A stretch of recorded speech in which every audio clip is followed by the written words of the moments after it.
My wife filed for divorce the day she became CEO. What she didn't know changed everything. Daniel Reeves was 36 years old when his wife became CEO of the gallery empire they'd built together. And the first thing she did was serve him divorce papers in the sculpture garden of their Santa Fe estate like he was a vendor whose contract had expired. Sign these.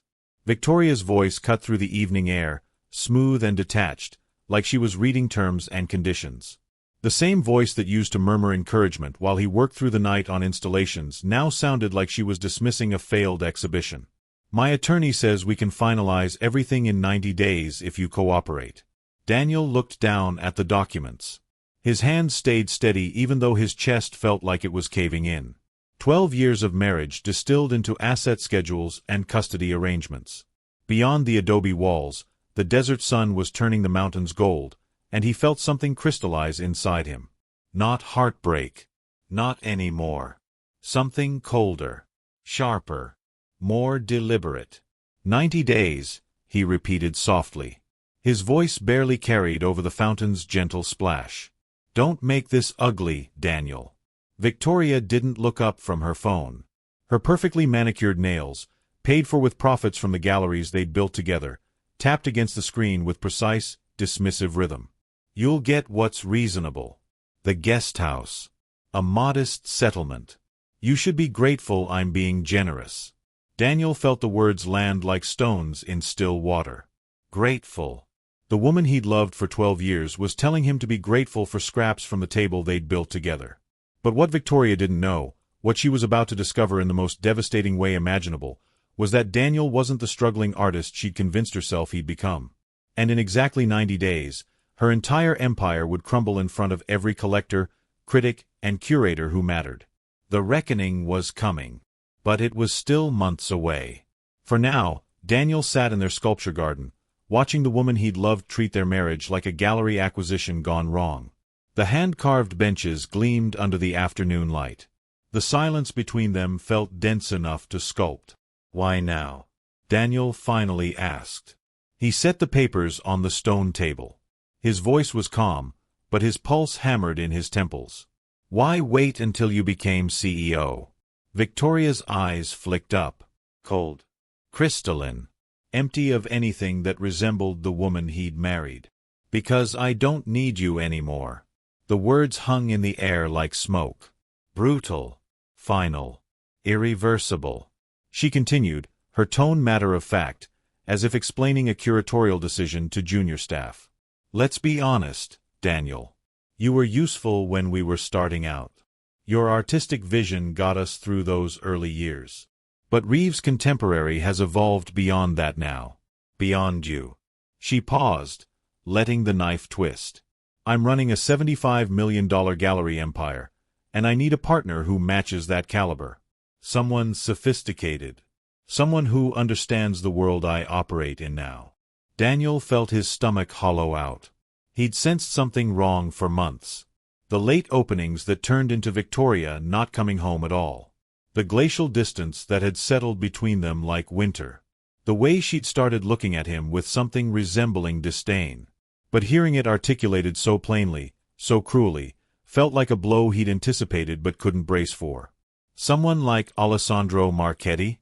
Daniel asked quietly. Victoria's expression didn't shift, but her eyes flickered with something that might have been surprise or annoyance. Alessandro is a partner. The European director. That's all. A partner who's been staying in our Taos property for the past 4 months while I've been traveling to those essential art fairs you kept insisting I attend. Victoria's mask fractured slightly. Her jaw tightened. The phone in her hand stopped moving. Don't be dramatic. And don't pretend you didn't see this coming. We've been strangers for over a year. She stood up, smoothing down her tailored linen dress. Loro Piana, Daniel noted. Purchased during her last trip to Milan. A trip she'd taken without him. Sign the papers, Daniel. Move forward. Find someone at your level. This is better for both of us. At his level. The phrase cut deeper than Daniel wanted to admit. It sliced through everything he'd built, everything he'd sacrificed, everything he'd believed about their partnership. At his level. Like he was beneath her now. like he'd always been beneath her. Victoria walked back toward the main house. Her footsteps crunched against the gravel path with sharp, dismissive finality. The sound carried through the garden until the carved wooden door closed behind her. Then there was only the fountain and the wind and Daniel sitting alone with papers that promised to erase 12 years. He looked back down at the divorce papers. The settlement terms were outlined in cold, precise legal language. Victoria would keep Reeves Contemporary, the gallery empire they'd founded together in a converted warehouse in Albuquerque 10 years ago. The business Daniel had built from the ground up, curating every exhibition, nurturing every artist relationship, working 18-hour days while Victoria handled sales and collector relations. Victoria would keep the empire. Daniel would get the guest house, worth maybe $600,000, and a settlement of $1.5 million. On paper, it seemed fair. In reality, it was less than 10% of what Reeves Contemporary was worth. Less than a fraction of what Daniel had helped create. But that wasn't what made Daniel's hands tremble as he read through the paperwork. What made his pulse quicken was a clause buried in Section 9, Subsection 3. A non-compete agreement that would prevent Daniel from working in the contemporary art world for 7 years. Victoria's attorney had crafted it meticulously, using language that seemed reasonable on the surface but would effectively obliterate Daniel's career. She wasn't just leaving him. She was ensuring he couldn't rebuild. Daniel set the papers down and walked to the edge of the garden. Santa Fe stretched out below, a patchwork of adobe and aspens turning gold in the fading light. Somewhere down there, people were living normal lives. Coming home to partners who valued them. Building futures together instead of dismantling them. His phone buzzed. A text message from his brother, Marcus. "How did it go? Did you tell her?" Daniel stared at the message for a long moment. His thumb hovered over the keyboard. Then he typed back. "Not yet." What Victoria didn't know, what nobody except Marcus and Daniel's attorney knew, was that Daniel wasn't just the artistic co-founder of Reeves Contemporary. He was the majority owner. When they'd incorporated the business 9 years ago, Daniel had invested 85% of the initial capital. Money from selling his late mother's art collection. Pieces she'd spent a lifetime acquiring. Pieces that meant everything to her. Victoria had contributed 15% from her trust fund. The ownership split had been 70-30 in Daniel's favor. Simple mathematics. Fair division based on investment and risk. But 4 years ago, when Reeves Contemporary was beginning to scale internationally, Victoria had convinced Daniel to restructure. She'd argued that having a clear CEO with controlling interest would make major collectors more confident. She'd shown him projections. Introduced him to consultants who supported her strategy. Slowly, systematically convinced him that for the good of the galleries, they needed to simplify the ownership structure. Daniel had trusted her. Had loved her. Had been ready to sign the paperwork she'd placed in front of him without scrutinizing every clause. Or at least, that's what Victoria believed. What Daniel had actually done was hire his own attorney. Quietly. Discreetly. Someone Victoria didn't know existed. And that attorney had reviewed every document before Daniel signed anything. What that attorney had discovered was remarkable. The restructuring Victoria had proposed would have transferred majority control to her, yes. But it also included provisions that were potentially fraudulent. Concealed in the fine print where she'd assumed Daniel wouldn't look. Language that would have stripped him of voting rights. Clauses that would have made him a silent partner in his own creation. Daniel hadn't signed those documents. Instead, he'd signed modified versions that his attorney had prepared. Versions that preserved his majority stake while appearing to comply with Victoria's plan. The paperwork had looked identical on the surface. Same format. Same general terms. Same signatures at the bottom. But the critical clauses, the ones that mattered, had been altered. Victoria had never noticed. She'd been too confident. Too certain of Daniel's blind devotion. Too convinced that the quiet, sensitive artist she'd married would never think to protect himself. For 4 years, Victoria had been running Reeves Contemporary, believing she owned 55% of the company. In reality, Daniel still owned 62%. He was the majority owner. He had voting control. and he'd been quietly documenting everything. Every decision Victoria had made without proper authorization. Every expense she'd charged to the galleries that was purely personal.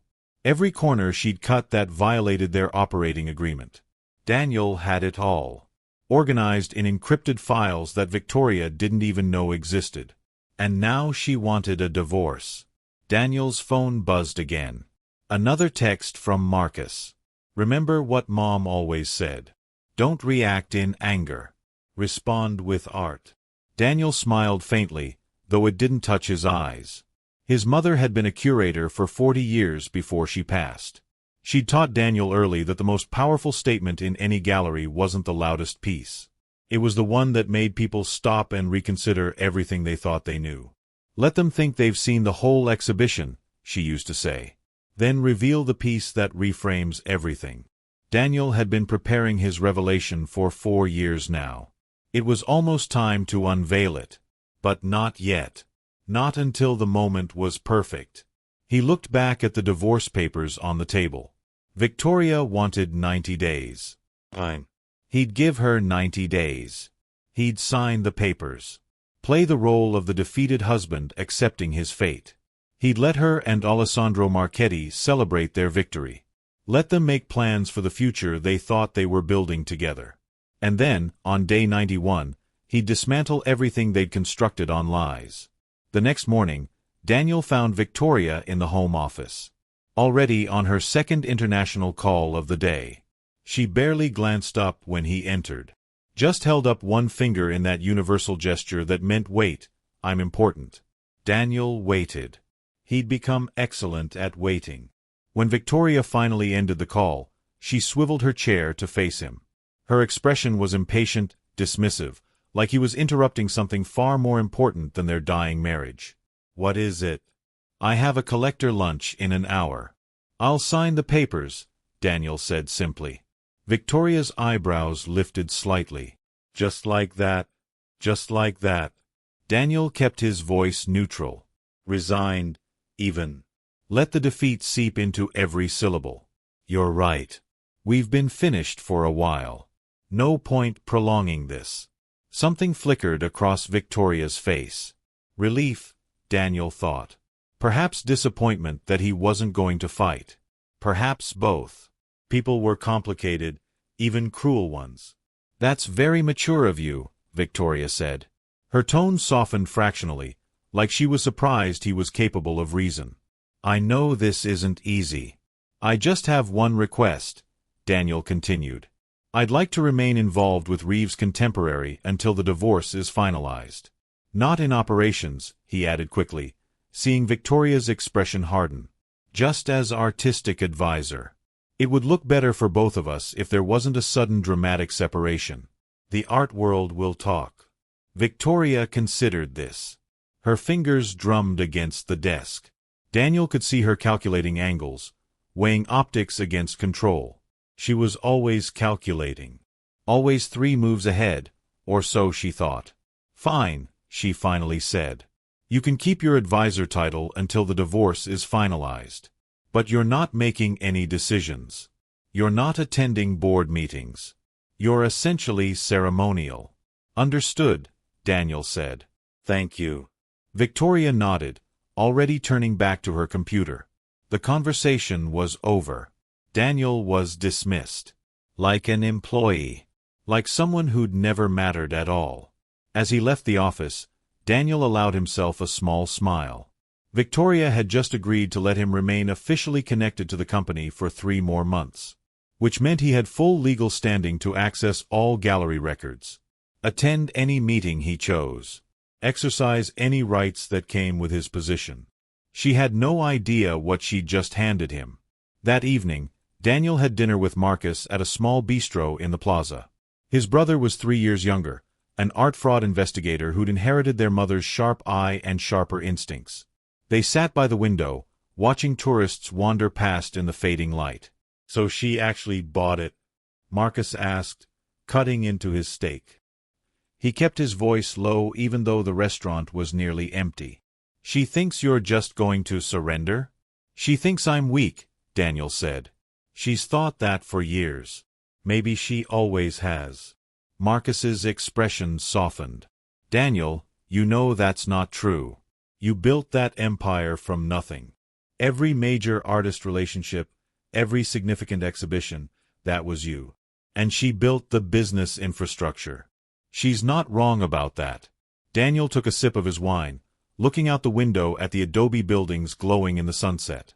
I was never the salesperson. Never the schmoozer. Victoria has always been better at that world. Being good at selling doesn't give her the right to steal everything you built together. No, Daniel agreed. It doesn't. Marcus leaned forward. His voice dropped even lower. Do you have everything you need? Daniel nodded. Financial records going back 4 years. Documentation of every decision she made without proper authorization. Emails proving she knew about the non-compete clause in the divorce settlement and specifically designed it to destroy my career. He paused, swirling the wine in his glass. And proof that she's been funneling gallery funds to Alessandro Marchetti through fraudulent consulting contracts. Marcus's eyes widened. Embezzlement? Technically, yes.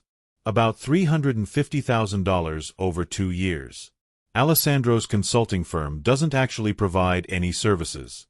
It's just a mechanism for Victoria to pay him using gallery money. Christ. Daniel. That's not just unethical. That's criminal. I know. Daniel's voice was quiet. Almost sad. I didn't want to believe it at first. Kept thinking maybe I was wrong.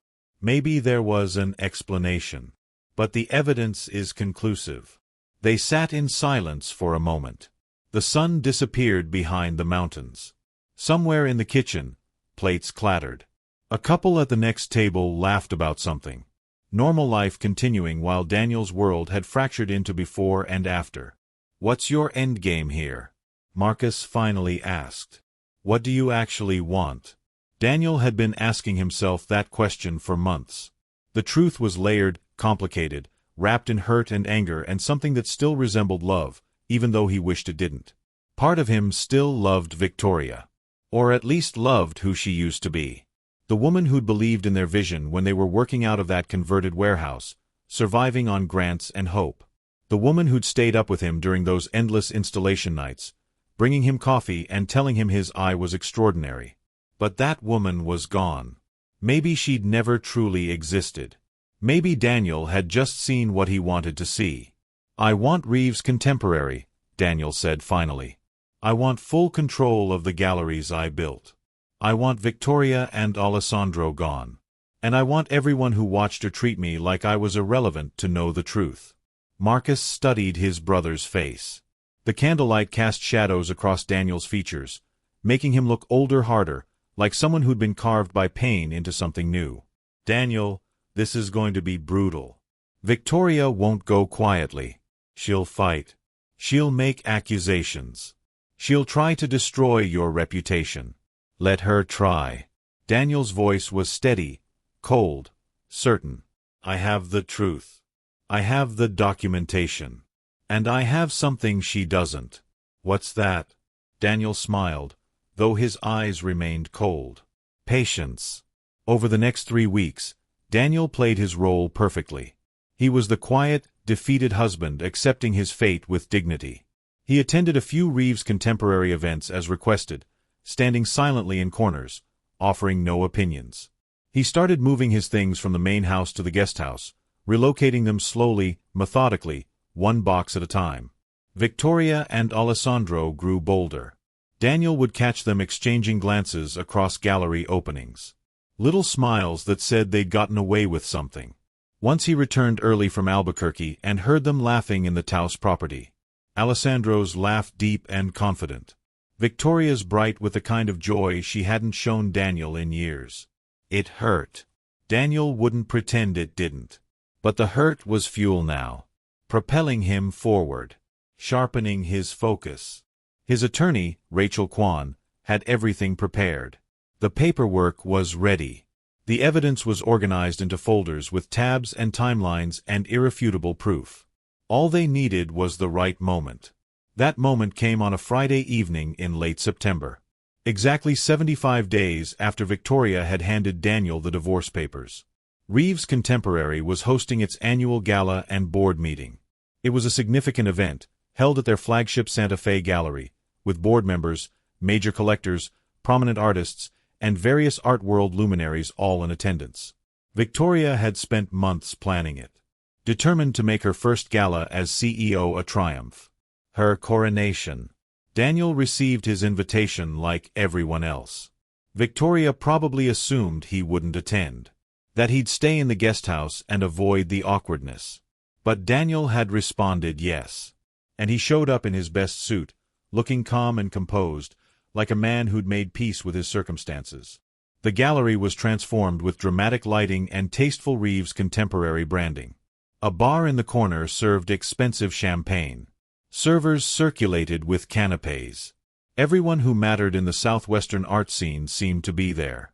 Critics, curators, collectors with more money than taste, artists trying to look important. Victoria stood near the center of the main gallery, wearing a stunning black dress, holding court with Alessandro Marchetti at her side. She looked powerful, confident, successful, like someone who'd won. She saw Daniel enter. Her expression flickered. Surprise, then irritation, then something like contempt before she smoothed it all away and turned back to her conversation, dismissing his presence like she'd dismissed everything about him. Daniel found Marcus near the bar. His brother was there as his attorney. Perfectly legitimate for the gallery's majority owner to have legal representation at a board meeting. "Ready?" Marcus asked quietly. Daniel looked across the gallery. At Victoria. At Alessandro. At all the people who'd watched Victoria treat him like he was disposable. Who'd probably gossiped about how the CEO's husband couldn't keep pace with her success. "Ready," Daniel said. The formal board meeting was scheduled to start in 30 minutes. But it wouldn't unfold the way Victoria had planned. Not even close. Because Daniel Reeves was about to remind everyone in that gallery exactly who built Reeves Contemporary, and exactly who had the power to dismantle it all. The board meeting began at 8 o'clock sharp. Victoria stood at the front of the conference space adjacent to the main gallery. Her presentation slides illuminated behind her on the wall-sized screen. She looked every inch the confident CEO. Shoulders back. Voice commanding. Dominating the room with practiced authority. Daniel sat in the back row. Marcus beside him. The other board members, 4 in total, occupied the front seats. Alessandro Marchetti sat to Victoria's right. His posture relaxed. His eyes alert. He'd grown comfortable in these spaces, Daniel noted. Comfortable with Victoria's power. Comfortable thinking he'd won. As you can see from our third-quarter projections, Victoria was saying, clicking through slides that showed Reeves Contemporary's impressive expansion trajectory, we're positioned for a transformative year.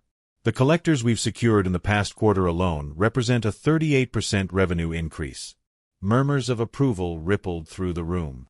Victoria smiled, feeding off the energy like it was oxygen. And I want to acknowledge our European director, Alessandro Marchetti, for his invaluable contributions to these acquisitions. Victoria gestured toward Alessandro with something that looked like pride, or affection, or both. His relationships in the international market have been instrumental. Alessandro nodded, accepting the praise with practiced modesty that made Daniel's stomach tighten. Those relationships included embezzling $350,000. But nobody in this room knew that. Not yet. Victoria continued for another 25 minutes. Outlining expansion plans. Artist roster growth. Potential gallery acquisitions in New York and Los Angeles. She was exceptional at this, Daniel had to admit. She painted a vision that made everyone want to invest. Want to be part of Reeves Contemporary's future. Finally, she reached her closing slide. Before we conclude the formal portion, I want to address a personal matter. Victoria's voice softened strategically, like she was about to share something difficult but necessary. As many of you know, Daniel Reeves and I are divorcing. The room went quiet. Daniel felt eyes shift toward him. Curious. Uncomfortable. Sympathetic in that hollow way people are when they don't actually care. This is obviously difficult, Victoria continued, her voice taking on a vulnerable quality she'd perfected. But I want to assure everyone that this personal transition won't affect Reeves' contemporaries' operations. Daniel will be stepping away from his advisory role, and will be moving forward with a clean separation of personal and professional interests. She paused. Daniel saw something flicker in her expression. Regret, maybe. Or guilt. Or just a well-rehearsed simulation of both. I'll always be grateful for Daniel's early contributions to Reeves' contemporary. He was essential in those founding years. But galleries evolve, and so do people. I think we can all agree that Reeves' contemporary's future is extraordinary, and that requires leadership that matches our ambitions. The subtext was unmistakable. Daniel was the past. Victoria was the future. The early contributions had been valuable, but now they were moving beyond him. Beyond his limitations. Beyond whatever it was that had made him useful once but not anymore. Several board members nodded sympathetically. Daniel recognized the look. They'd accepted Victoria's narrative completely. The brilliant CEO who'd outgrown her husband. The woman who'd carried the gallery on her shoulders while Daniel had simply curated. It was time to correct that narrative. Daniel stood up. The movement was abrupt enough that conversation faltered. Victoria's eyes snapped to him. Surprised. Annoyed. Warning him with her expression to sit down and not make a scene. Daniel, she said, her voice carrying a warning everyone could hear. This isn't appropriate. Actually, Victoria, it's the perfect time. Daniel's voice was calm. Almost gentle. He looked around the room. At the board members. At Alessandro Marchetti's suddenly tense expression. At Marcus, who gave him a barely perceptible nod. I'd like to exercise my right as majority owner to call for an emergency vote. The room went silent. Someone's pen dropped. The sound sharp in the sudden quiet. Victoria's face went pale. What did you just say? My right as majority owner, Daniel repeated. He walked slowly toward the front of the room. His footsteps measured and deliberate.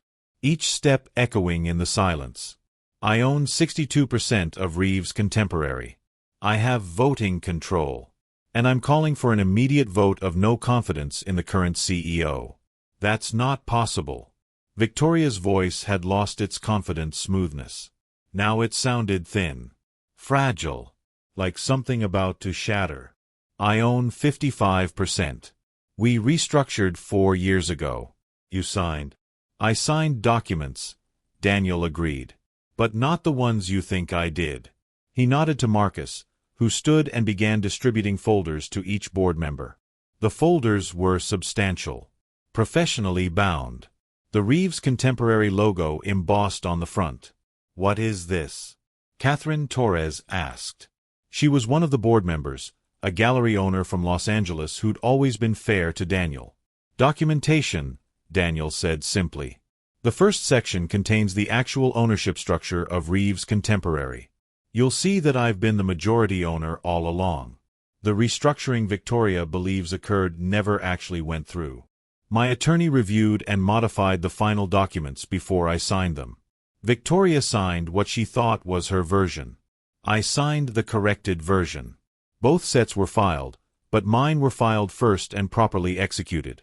Victoria's hands were shaking. Daniel noticed the tremor and felt a strange mixture of vindication and sorrow. This was the woman he'd loved. The woman he'd built a life with. And now he was watching her unravel in front of everyone who mattered to her. You're lying, Victoria said. But her voice cracked. This is some kind of fraud. It's not fraud to have your attorney review documents before you sign them, Marcus interjected. His voice crisp and professional. It's called due diligence. Something Victoria apparently didn't do before assuming she'd successfully stolen majority control of her husband's gallery empire. Alessandro Marchetti stood up abruptly. This is absurd. Victoria has been running this company for 4 years. Daniel has barely been involved. You can't just... Please see Section 2 of your folders, Daniel interrupted. His voice still infuriatingly calm. That's where things get interesting. Catherine Torres was already flipping pages, her expression growing darker with each line she read. These are expense reports. Flagged expenses. This consulting contract with. She looked up sharply at Alessandro. With Marchetti Art Advisory. $15,000 a month for 24 months. That's a legitimate business expense, Alessandro said. But his voice had lost its confidence. I provide advisory services. Do you? Daniel pulled out his phone. Tapped a few times. An image appeared on the presentation screen behind Victoria, replacing her carefully crafted slides. Because according to New Mexico business records, Marchetti Art Advisory was registered 5 days after you began work at Reeves Contemporary as European Director. It has no other clients. It provides no actual services. It exists solely as a vehicle for Victoria to funnel gallery money to you. The room erupted. Board members were talking over each other, demanding explanations. Victoria was saying something about misunderstandings and accounting errors, but her voice sounded hollow. Desperate. Like someone drowning. Daniel pulled up another image. Bank statements. Transfer records. Emails. Each one more damning than the last. Section 3 documents every financial decision Victoria made without proper authorization over the past 4 years. 52 violations of our operating agreement. Unauthorized expenditures totaling over $1.8 million. And she's been using gallery resources to pay her. Daniel paused. Let the word hang in the air like an accusation. Partner. This is a setup, Victoria said. But her voice had no strength left. This is revenge. Daniel is trying to sabotage me because I asked for a divorce. No, Daniel said quietly. This is accountability. There's a difference. He turned to address the board directly, looking each of them in the eye. I didn't want to do this publicly. I hoped we could resolve this quietly after the divorce. But Victoria forced my hand. She included a non-compete clause in the divorce settlement that would prevent me from working in my own industry for 7 years. Not because it was necessary for any legitimate reason, but because she wanted to ensure I couldn't rebuild after she took everything I'd helped create. He pulled up one more document on the screen. An email from Victoria to her divorce attorney. The words glowing on the wall for everyone to see. Make sure the non-compete is comprehensive. I don't want Daniel able to work anywhere in contemporary art. He needs to understand he can't compete at my level. This is as much about sending a message as protecting Reeves Contemporary. The cruelty of the words hung in the air. Several board members looked away. Uncomfortable. Ashamed they hadn't seen this side of her before. You wanted to destroy me, Daniel said, looking directly at Victoria. Not for any business reason.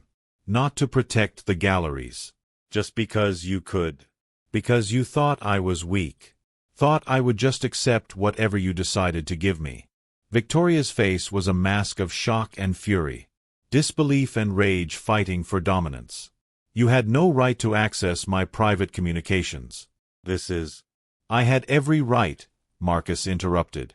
As majority owner, Daniel has access to all gallery communications, including those sent from gallery email accounts, which you used for personal matters repeatedly, including coordinating your affair with Mr. Marchetti. Alessandro had gone completely still. His face ashen. He looked like he wanted to sink through the floor and disappear forever. I move for a vote, Daniel said formally. All those in favor of removing Victoria Reeves as CEO of Reeves Contemporary, effective immediately. For a long moment, nobody moved. The board members looked at each other, at the documentation in front of them, at Victoria's stricken face. Then Catherine Torres raised her hand. I vote yes. Another hand went up. Then another. Within seconds, all 4 board members had voted to remove Victoria. She stood there, frozen, as the reality crashed over her like a wave. Everything she'd built her identity around. The CEO title. The power. The respect. Being stripped away in front of everyone who mattered. This isn't over, she said. But her voice shook. I'll fight this. I'll sue. You'll do what exactly? Daniel asked. Sue me for exercising my legal rights as majority owner? Sue the board for voting to remove a CEO who violated operating agreements dozens of times? You're welcome to try, Victoria. I have 4 years of documentation. Take me to court. I'll win. The silence that followed was absolute. Daniel could hear his own heartbeat, could feel every eye in the room fixed on the scene unfolding. This moment that would define everything that came after. Victoria's chest was rising and falling rapidly. Her face flushed with humiliation and rage. She looked at Alessandro, who wouldn't meet her eyes. Looked at the board members who were carefully studying their folders. Looked finally at Daniel. And he saw the moment she truly understood what had happened. She'd underestimated him completely. Totally. And it was going to cost her everything. Get out, Victoria said. Her voice barely a whisper. Both of you. Get out of my gallery. It's not your gallery, Daniel said gently. It never was. Victoria grabbed her clutch. Walked toward the door. Her heels clicking against the polished concrete floor. The same sharp, dismissive sound Daniel had heard the night she'd handed him the divorce papers. But this time, she was the one leaving in defeat. Alessandro followed her, moving quickly, not looking back. The door closed behind them, and the room slowly came back to life. Board members were murmuring, some looking shaken, others impressed, all of them processing what they'd just witnessed. Catherine Torres approached Daniel. That was... She struggled for words. I'm not sure what I just witnessed. Accountability, Marcus said quietly. Catherine nodded slowly. I suppose it was. Daniel, I apologize. We should have been paying closer attention to gallery operations. This should never have gotten this far. It's not your fault, Daniel said. Victoria was very skilled at appearing competent. The problems were deliberately concealed. What happens now?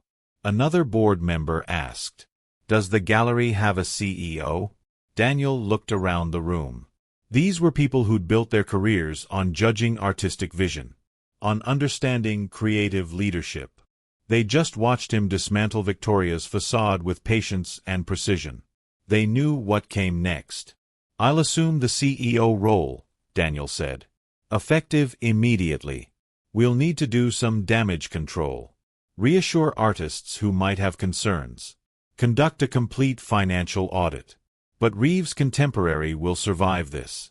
We'll be stronger for it. Catherine extended her hand.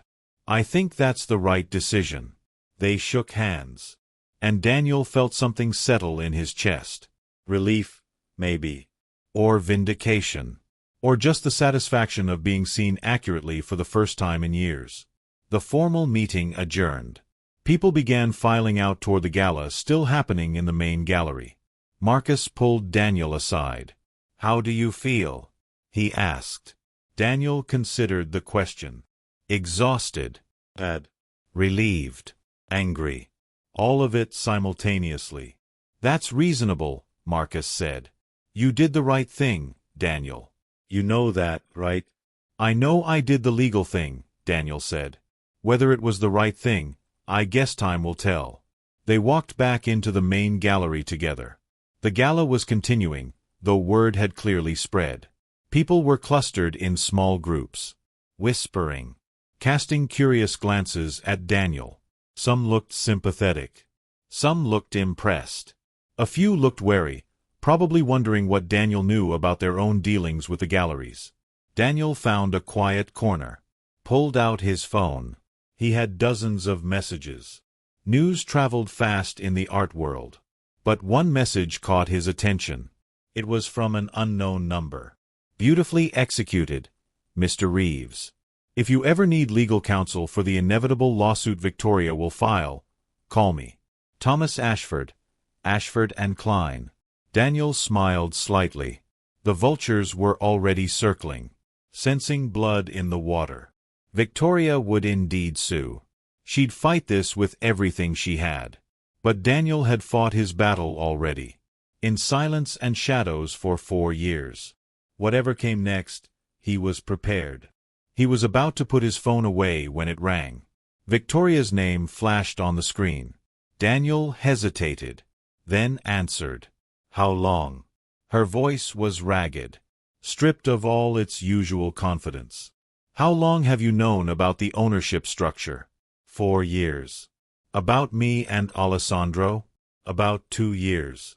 About the embezzlement? About 18 months. A sharp intake of breath. You've just been watching. Waiting. Yes.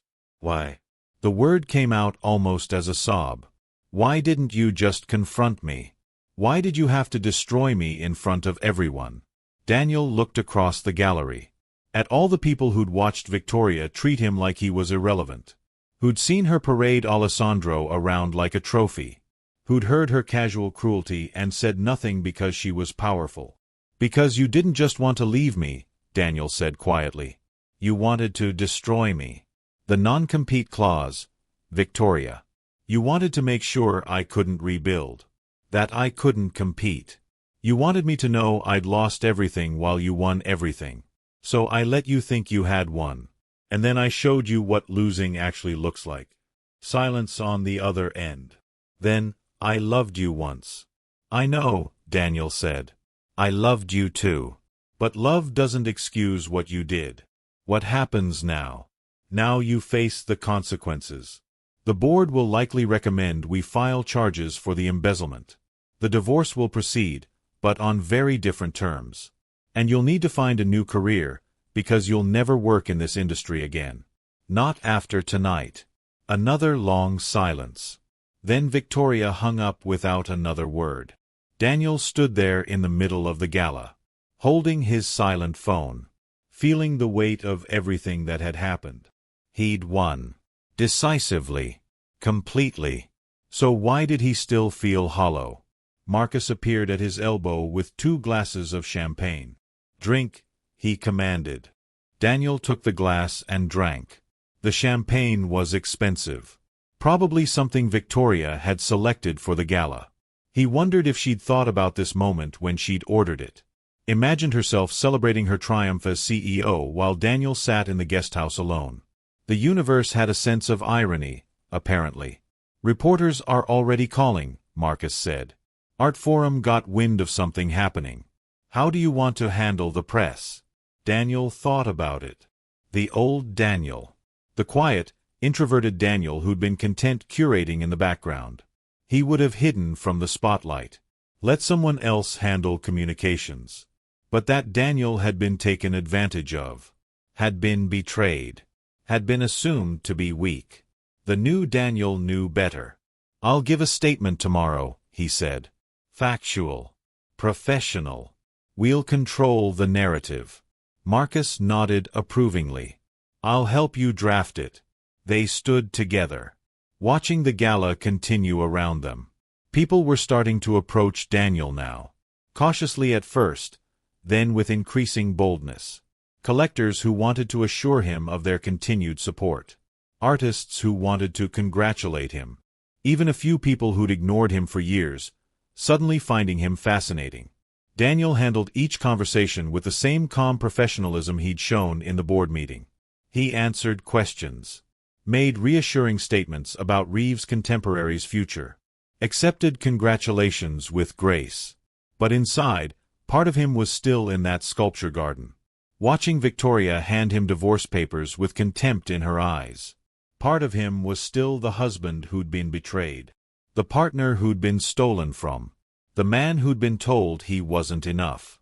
Victory tasted sweeter than he'd expected, but it also tasted like ash. Around midnight, Daniel finally left the gallery. The desert air was cool and clear against his face. The stars were brilliant overhead, endless and indifferent to human drama. He walked to his car alone, his footsteps echoing in the parking lot. His phone buzzed one more time. Another unknown number. Against his better judgment, Daniel answered. Mr. Reeves? A woman's voice. Professional. Somehow familiar. This is Rebecca Chen. I write for the New York Times Arts section. I was hoping. No comment, Daniel said automatically. I understand. But Mr. Reeves, I've been following Reeves Contemporary's growth for years. And I have to ask, did you plan this? Was this revenge? Daniel paused, his hand on his car door. It was a good question. Had this been revenge?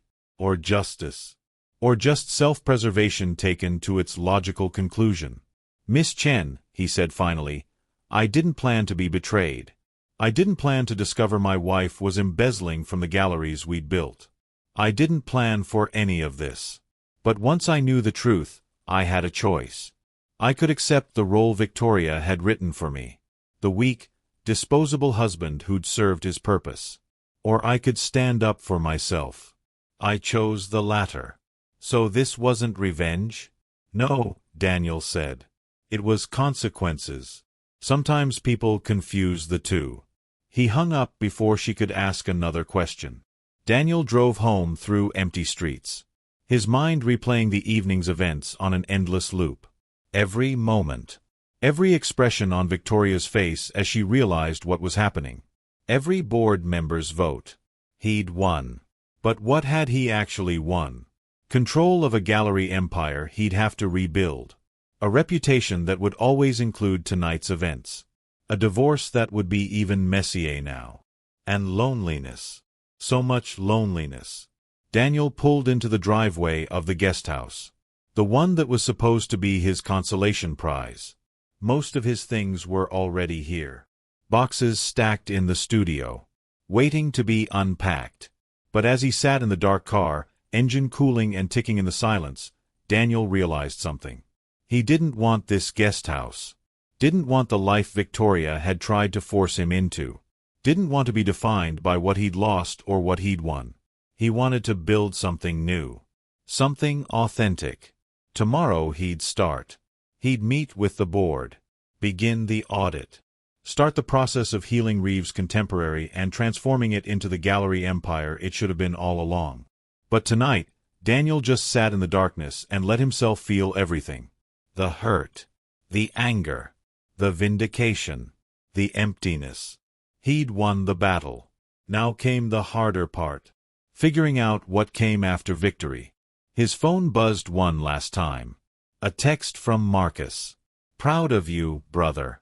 Mom would be too. Daniel smiled, though tears stung his eyes. His mother had taught him patience. Strategy. The importance of the long game. Daniel had learned those lessons well. But there was one more lesson his mother had tried to teach him. One Daniel hadn't understood until tonight. Winning isn't the hard part, Daniel. It's knowing what you're actually creating. Daniel finally understood. He'd thought he was fighting for justice. For vindication. For the galleries he'd built. But really, he'd been fighting for something simpler. More fundamental. He'd been fighting for the right to be seen as he actually was. Not as Victoria's accessory. Not as the artistic guy who'd served his purpose. But as Daniel Reeves. Capable. Intelligent. Worthy of respect. He'd won that fight. Now he just had to figure out what to create with the victory. Monday morning arrived with surprising normalcy. Daniel woke up in the guest house. Made coffee in a kitchen that still felt temporary. Dressed for work like this was any other day. Except of course it wasn't. He was now the acting CEO of Reeves Contemporary. And he had a company to save. The drive to the downtown Santa Fe office took 30 minutes through traffic. Daniel used the time to mentally prepare. Going through the list of immediate tasks. Financial audit. Staff meeting. Damage control with clients. Communication with investors. The list went on and on. When he pulled into the parking garage, Daniel noticed something unusual. The reserved space marked CEO was empty. Victoria's silver Tesla wasn't there. For 4 years, that car had been a constant presence. A symbol of her dominance in the space they shared. Now it was just an empty parking spot. Daniel parked in the visitor section. He'd changed the signage later. And took the elevator to the 8th floor. The Reeves Contemporary offices occupied the entire level. All glass walls and open workspaces designed to foster collaboration. Victoria had spent a fortune redesigning the space last year. It was beautiful, modern, and it suddenly felt very empty. The receptionist, a young woman named Stephanie, looked up as Daniel entered. Her eyes widened with recognition and something that might have been awe. "Mr. Reeves. Good morning. Welcome." "Good morning, Stephanie." Daniel gave her what he hoped was a reassuring smile. "Is the senior staff assembled in the conference room?" "Yes, sir.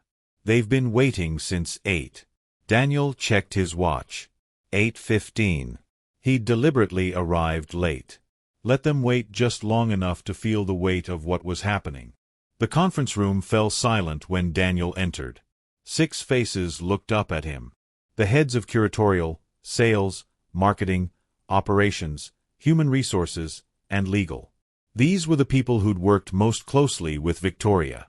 Some looked curious. Others looked worried. All of them looked uncertain. "Good morning," Daniel said. He took the seat at the head of the table. Victoria's seat. "I'm sure you all have questions. Let me start by being direct. Victoria Reeves is no longer CEO of Reeves Contemporary. I've assumed that role effective immediately. This change is permanent, not temporary." Sarah Kim, the head of human resources, cleared her throat. "With all respect, Mr. Reeves, can you tell us what happened? The rumors flying around are varied."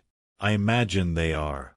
Daniel pulled out his tablet and brought up a document. "Here's what I can tell you. An emergency board vote was held Friday evening. The vote was unanimous to remove Victoria as CEO due to multiple violations of corporate policy and fiduciary duty. I won't go into specifics right now, but everything was done according to our bylaws and with full legal authority." David Singh, the curatorial lead, leaned forward. "Is the company in trouble? Should we be worried about layoffs?" "The company is not in trouble," Daniel assured him. "Our exhibitions are strong. Our artists are happy. Our collectors are loyal. What we do need is a complete audit to ensure everything is above board going forward. There will be changes, yes. But Reeves Contemporary isn't going anywhere." "What about Alessandro Marchetti?" This from Janet Torres, the head of sales. "Is he still European director?" "Mr. Marchetti resigned Friday evening," Daniel said. His voice neutral. "We'll be conducting a search for a new European director. In the interim, our Paris office will report directly to me."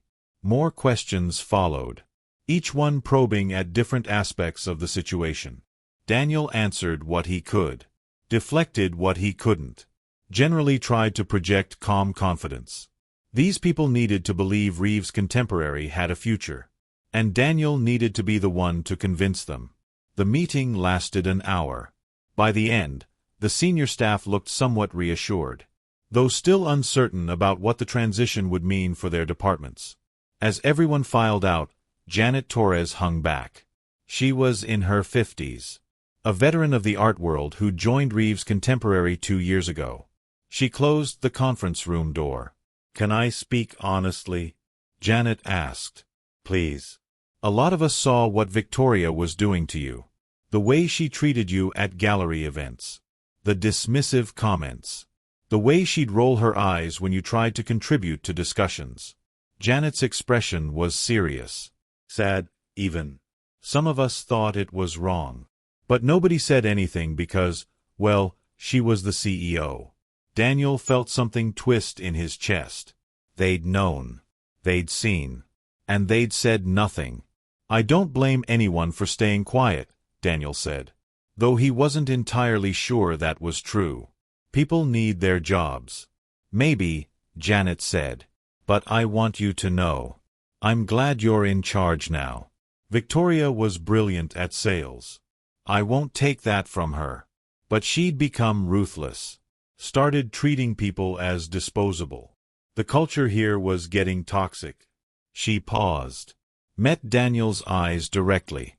"You might not believe this, but people are relieved." After Janet left, Daniel sat alone in the conference room for a few minutes.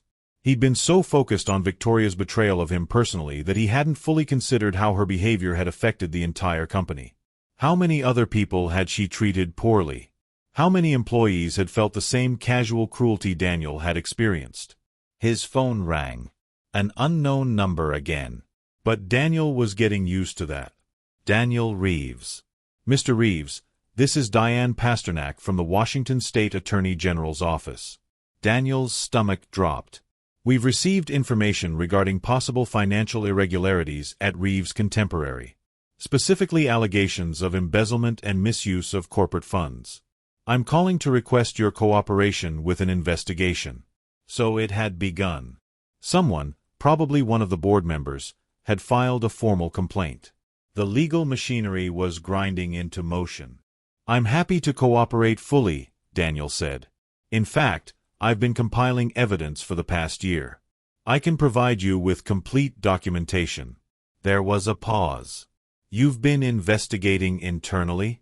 I discovered the irregularities about a year ago.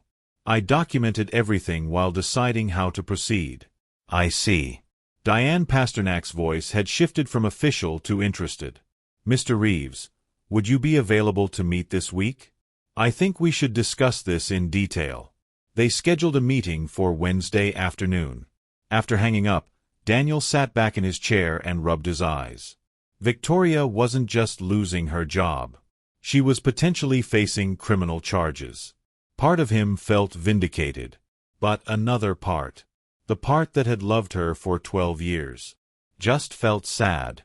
The rest of Monday was consumed with meetings, emails, phone calls. Clients wanted reassurance. Investors wanted explanations. Employees wanted to know if their jobs were secure. Daniel handled each conversation with the same patient professionalism, slowly building confidence that Reeves Contemporary would survive its sudden leadership change.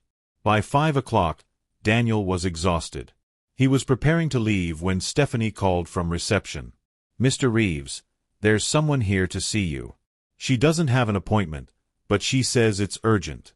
Who is it? Stephanie paused. Jennifer Reeves. Daniel's first instinct was to refuse. But curiosity and perhaps some lingering sense of obligation made him agree.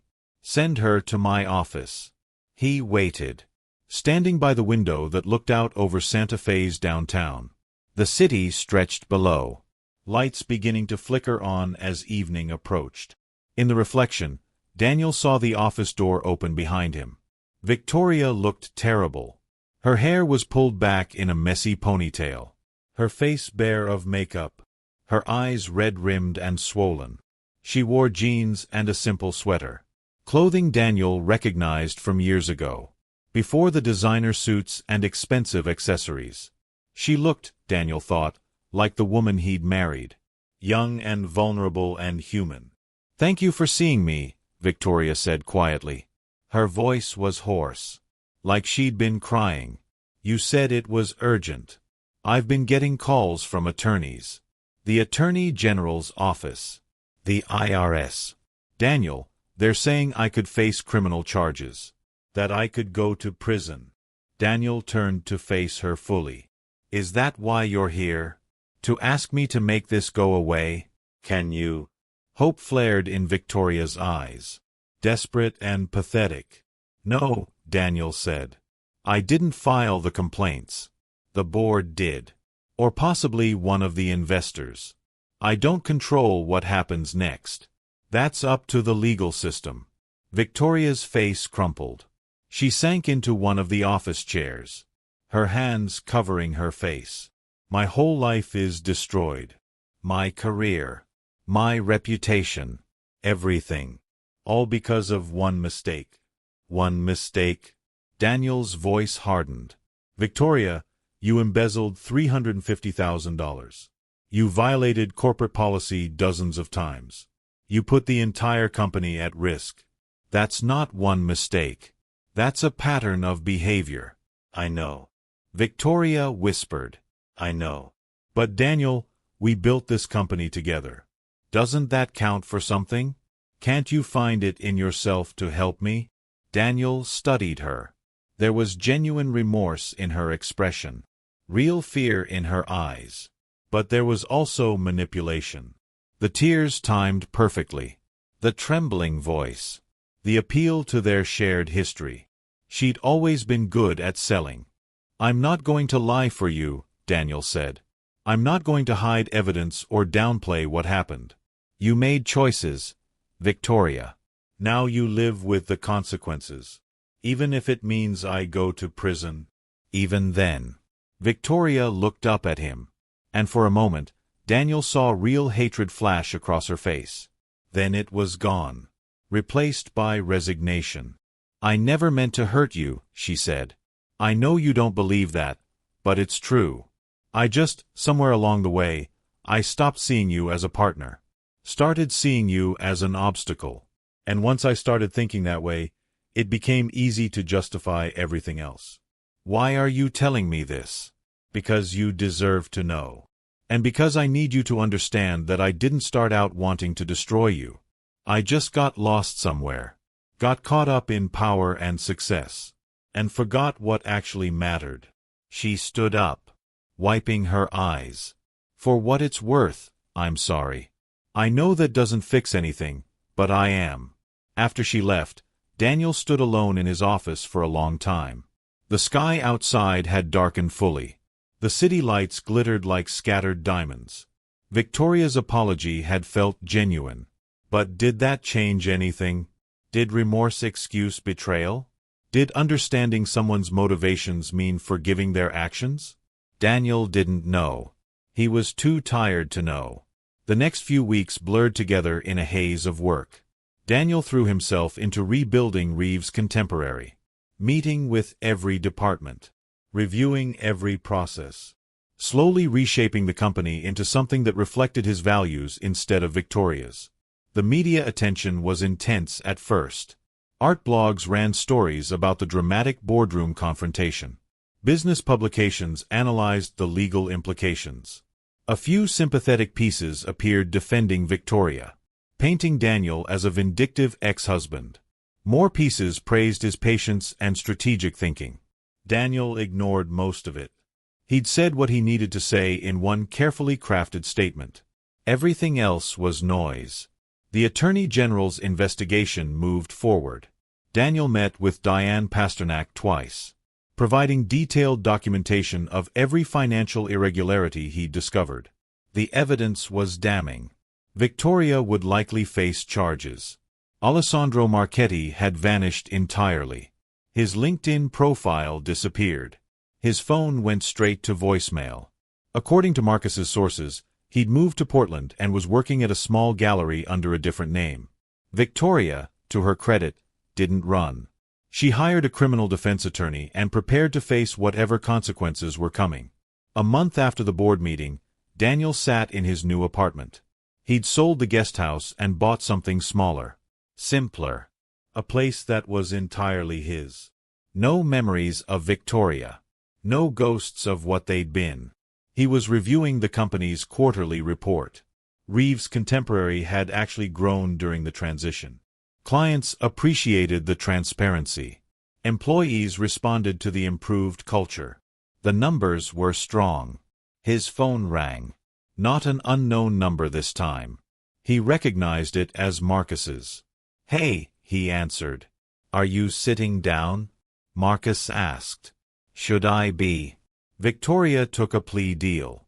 She's pleading guilty to embezzlement and financial fraud. In exchange for cooperation and full restitution, the prosecution is recommending 2 years in prison with possibility of parole after 18 months.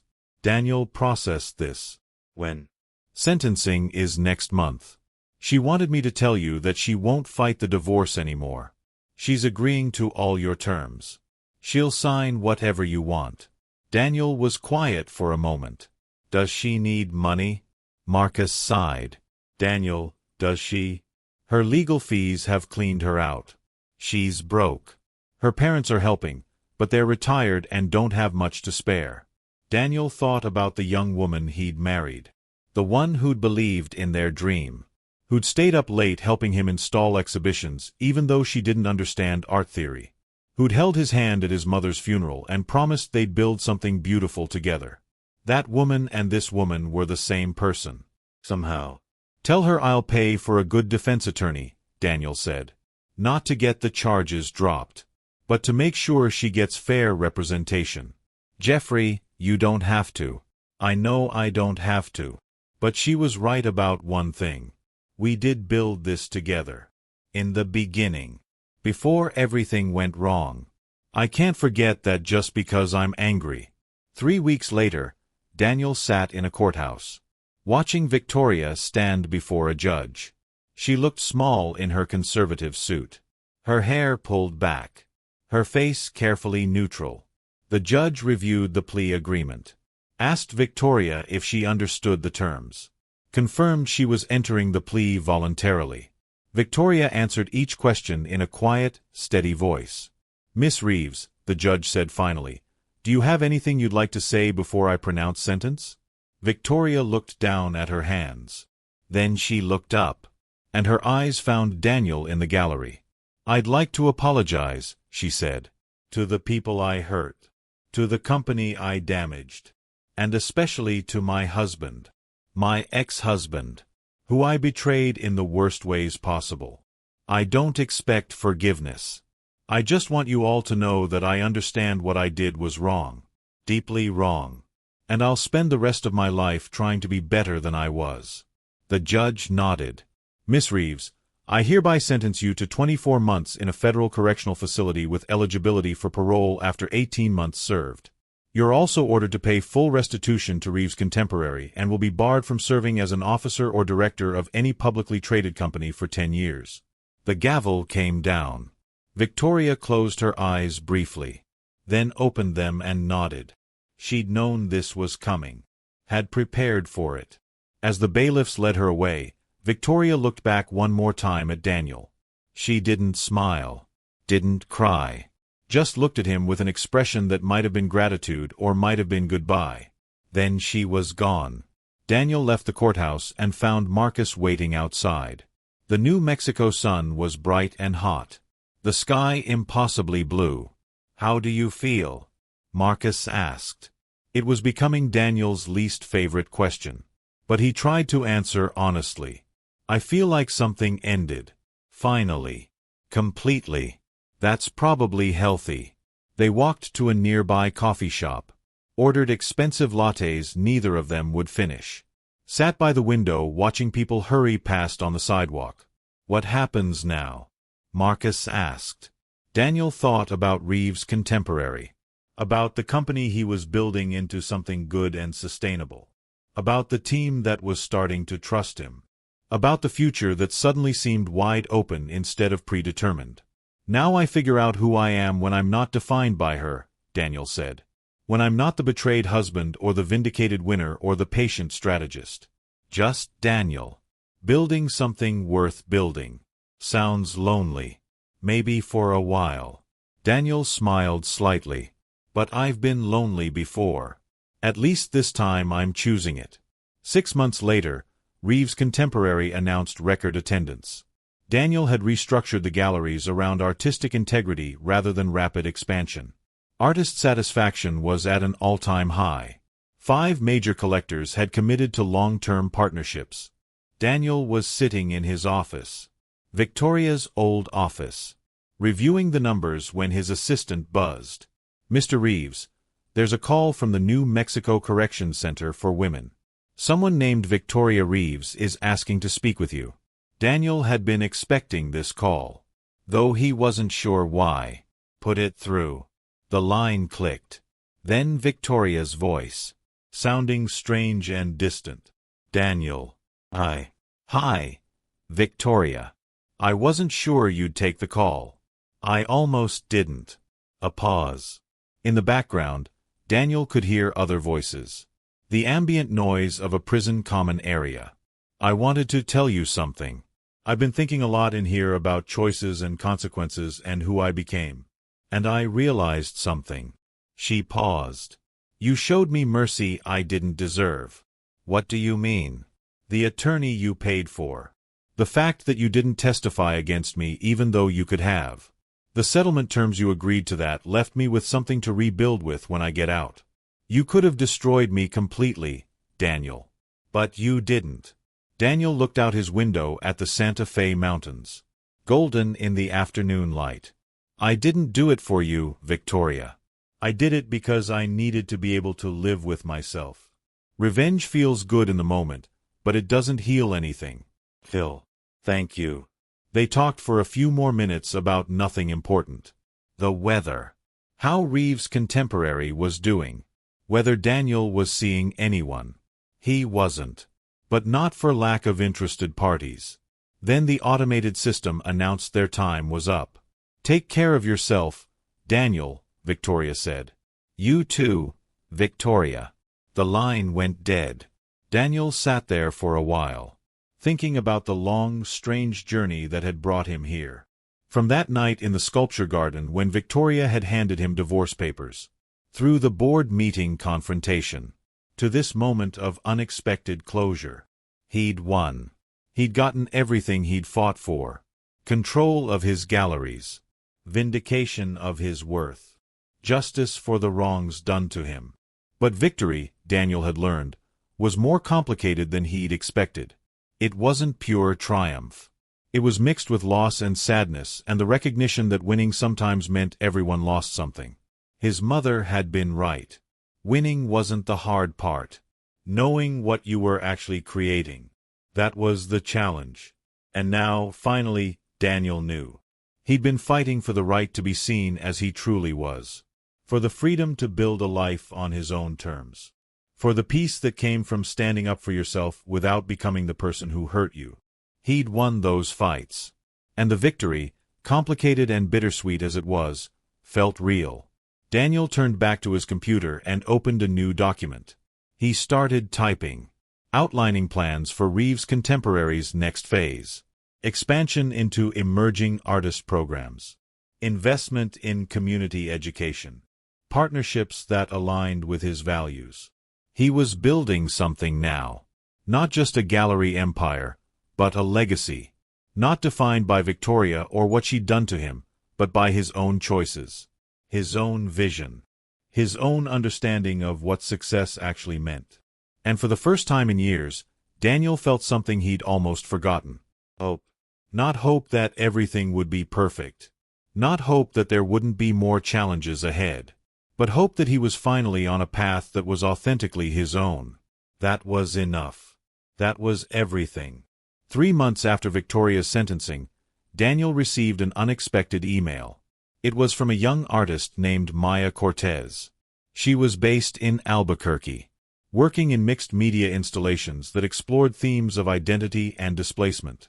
Daniel had seen her work at a group show 6 months earlier, before everything had fallen apart with Victoria.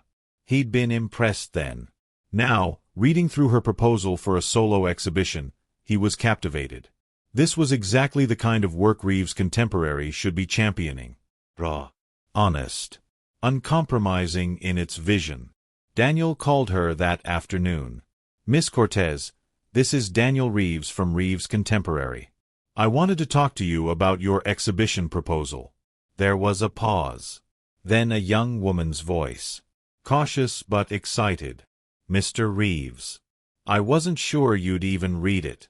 I read every proposal that comes across my desk, Daniel said. And yours stood out. I'd like to offer you a solo show in our Santa Fe space.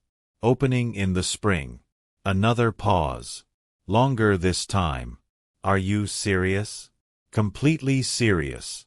Your work is exactly what we need. It challenges. It provokes. It makes people uncomfortable in the best way. They talked for an hour. About her artistic process. Her inspirations.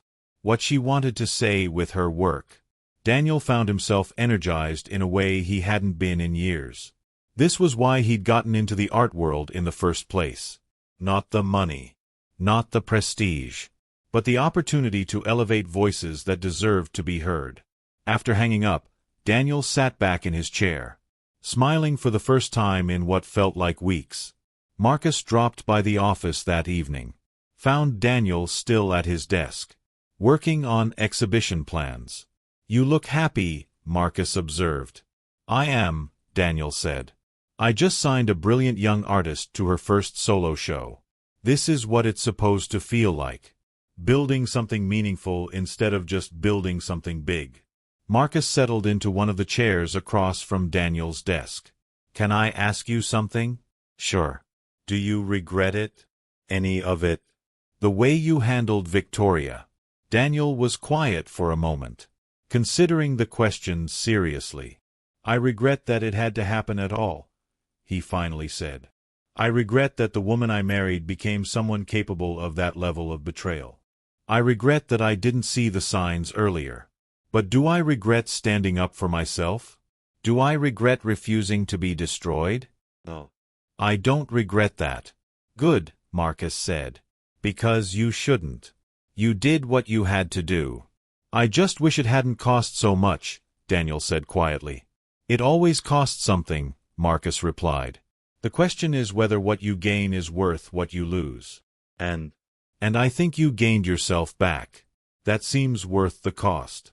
In April, Maya Cortez's exhibition opened at Reeves Contemporary Santa Fe. The gallery was packed. Critics, collectors, other artists. People Daniel had never seen before. All drawn by the power of Maya's work. Daniel stood in the corner, watching people move through the space. Watching them stop in front of pieces and really look. Really engage. This was what he dreamed of when he and Victoria had first started the gallery. Art that mattered. Art that changed people.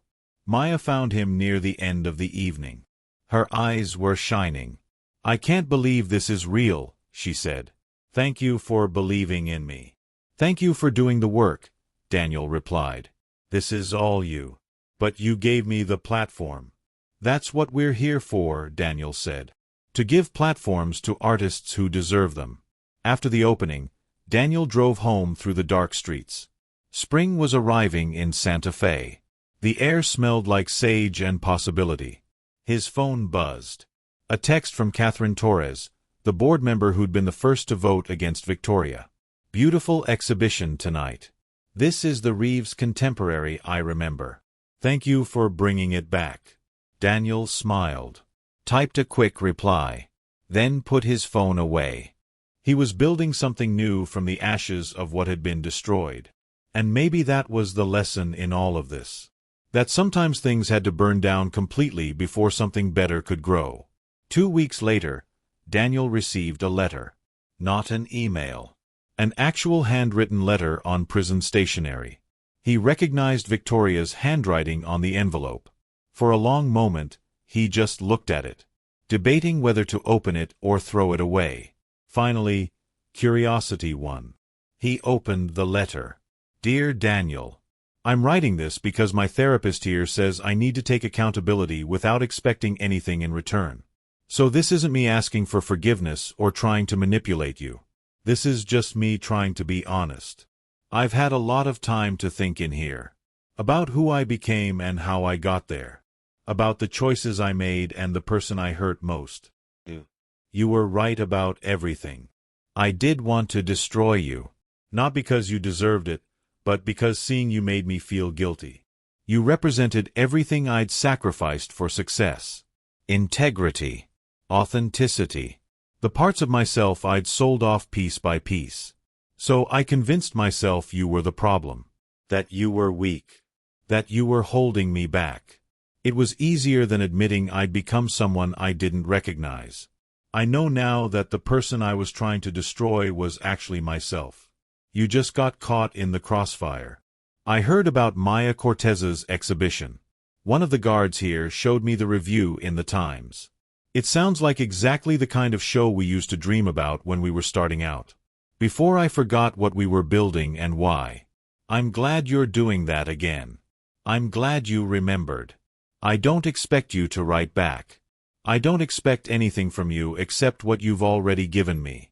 The chance to pay my debt and try to become someone better.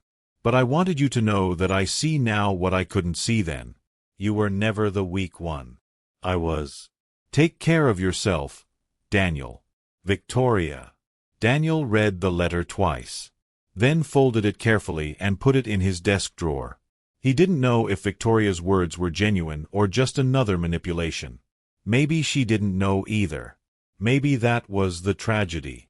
That sometimes people hurt each other so badly they couldn't tell the difference between truth and performance anymore. But it didn't matter. Not really. Because Daniel had moved on. Was moving on. Building something that belonged entirely to him. That night, Daniel had dinner with Marcus and Marcus's partner, Sophia. They ate at a small restaurant in the plaza. Laughed about nothing important. Made plans for a hiking trip next month. Normal things. Simple things. The kind of things Daniel had forgotten he was allowed to enjoy. As they were leaving, Sophia pulled Daniel aside. "You seem lighter," she said. "Like something heavy finally let go of you." Daniel thought about that. "Maybe I finally let go of it," he said. "Either way," Sophia said, smiling. "It looks good on you." Walking to his car, Daniel realized she was right. He did feel lighter. The weight of Victoria's betrayal. The burden of carrying secrets for 4 years. The pressure of revenge and vindication. All of it was finally lifting. He was free. Not because Victoria was in prison. Not because he'd won. But because he'd finally stopped defining himself by what had been done to him. He was just Daniel now. Building galleries. Championing artists. Living a life that felt authentic for the first time in years. And that was enough. That was more than enough. 6 months after Victoria's sentencing, Daniel was invited to speak at an art conference in Los Angeles. The topic was ethical leadership in the gallery world. He almost declined. The thought of standing on a stage talking about ethics felt ironic given everything that had happened. But Marcus convinced him. "People need to hear your story," Marcus said. "Not as revenge, but as a lesson. About what happens when institutions forget their purpose. When leaders prioritize power over integrity." So Daniel went. He stood on a stage in front of 200 art world professionals. And he told them the truth. Not the salacious details. Not the drama of the board meeting. But the deeper truth about what had gone wrong at Reeves Contemporary and how they were fixing it. He talked about the importance of governance. About checks and balances. About creating cultures where people felt empowered to speak up when something was wrong. He talked about the difference between building something big and building something good. And he talked about second chances. About how institutions, like people, could change if they were willing to do the hard work. The response was overwhelming. People lined up afterward to shake his hand. To share their own stories of institutional dysfunction. To thank him for his honesty. One woman, probably in her 60s, waited until everyone else had left. "I ran a gallery in Seattle for 20 years, she said. "I had a similar situation with my business partner. I didn't handle it the way you did. I just walked away. Lost everything I'd built." She looked at Daniel with something like admiration. "What you did took courage. Standing up for yourself without destroying everything in the process. That's rare." "I did destroy some things," Daniel said quietly. The woman shook her head. "You destroyed corruption. That's different. The gallery survived. The artists you represent still have a platform. That's what matters." After she left, Daniel stood alone in the empty conference hall, thinking about what she'd said. Maybe she was right. Maybe destruction wasn't always bad. Sometimes it was necessary. Sometimes you had to burn down the diseased parts to let something healthier grow. Flying home to Santa Fe, Daniel looked out the airplane window at the landscape below. Mountains and deserts and cities connected by ribbons of highway. All of it complex and messy and beautiful. Like life. Like relationships. Like the journey he'd been on. His phone buzzed as soon as the plane landed. A text from Maya Cortez. Just got offered representation by a major New York gallery. They saw the show at Reeves. "Thank you for taking a chance on me." Daniel smiled. Typed back a congratulations. This was the part that made everything worthwhile. Knowing that the work he was doing mattered. That it changed lives. That it gave people opportunities they wouldn't have had otherwise. This was what he'd been fighting for all along. Not just to reclaim his company, but to reclaim his purpose. A year after the board meeting, Daniel held a staff retreat. Everyone from all 3 gallery locations, Santa Fe, Albuquerque, and the new space they'd opened in Denver. He stood in front of 50 employees. People who'd stuck with the company through the transition. People who'd believed in the vision he was rebuilding. "I know this year has been difficult," Daniel said. "We've had to confront some uncomfortable truths about who we were and who we want to be. But I want you to know how grateful I am that you stayed, that you believed we could become something better." He paused, looking at the faces in front of him. Reeves Contemporary is not just a business. It's a platform, a megaphone for voices that deserve to be heard. And every single person in this room plays a critical role in amplifying those voices. Never forget that. Applause rippled through the room. Genuine. Warm.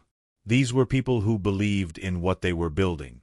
After the retreat, Janet Torres approached Daniel. "Can I tell you something?" she asked. "Of course. When I joined Reeves Contemporary 2 years ago, I almost left after 6 months. The culture was toxic. Victoria created an environment where people were afraid to speak up, where success meant stepping on others." Janet paused. "But I stayed because I believed in what the gallery could be. And now, under your leadership, it's finally becoming that. Thank you for making this a place worth staying." Daniel felt something tighten in his throat. "Thank you for staying," he said, "and for believing." That evening, Daniel stood alone in the Santa Fe gallery. The space was quiet, empty. Just him and the art on the walls. He walked slowly through the exhibition. A retrospective of a Chicana artist who'd been overlooked for decades. Her work was powerful, angry, beautiful. Everything art should be. Daniel's phone buzzed. Another text. This one from an unknown number with a New Mexico area code. "This is Victoria. I got your number from my attorney. I wanted you to know I'm being released next week. Parole approved. I'm not asking for anything. Just wanted you to hear it from me first." Daniel stared at the text for a long moment. He thought about responding. Thought about what he might say. "Congratulations. Be well. I hope you've learned." But in the end, he just put his phone away. Victoria's release wasn't his concern anymore. Her life. Her choices. Her consequences. None of it belonged to him. He'd let go. Finally. Completely. And in letting go, he'd found something he hadn't expected. Peace. Not the absence of conflict, but the presence of purpose. The knowledge that he was building something meaningful with his life. Walking out of the gallery, Daniel locked the door behind him. The Santa Fe night was cool and clear. Stars scattered across the sky like possibility. Tomorrow there would be new challenges. New artists to champion. New exhibitions to plan. New ways to make Reeves Contemporary into everything it was meant to be. But tonight, Daniel just drove home. Made dinner. Read a book. Lived the simple, authentic life he'd fought so hard to reclaim. And for the first time in years, it was enough. He'd won. Not just the battle with Victoria, but the more important battle. The one with himself. The fight to remember who he was and what he valued. The struggle to stand up without being consumed by anger or revenge. He'd won. And in winning, he'd discovered the most important lesson of all. Victory wasn't about destroying your enemies. It was about refusing to let them destroy you. And Daniel Reeves was not destroyed. He was rebuilding, growing, becoming something stronger and better than he'd been before. That was the real triumph. Not what he'd taken from Victoria, but what he'd given back to himself. His dignity, his purpose, his future. And standing in his small kitchen, cooking a simple meal, Daniel Reeves smiled. Because he'd finally figured out what came after victory. Life.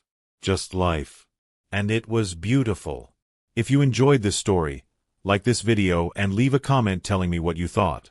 And if you're not already subscribed to the channel, please subscribe and hit the notification bell to get alerts for new stories like this one. Thanks for watching, and I'll see you next time.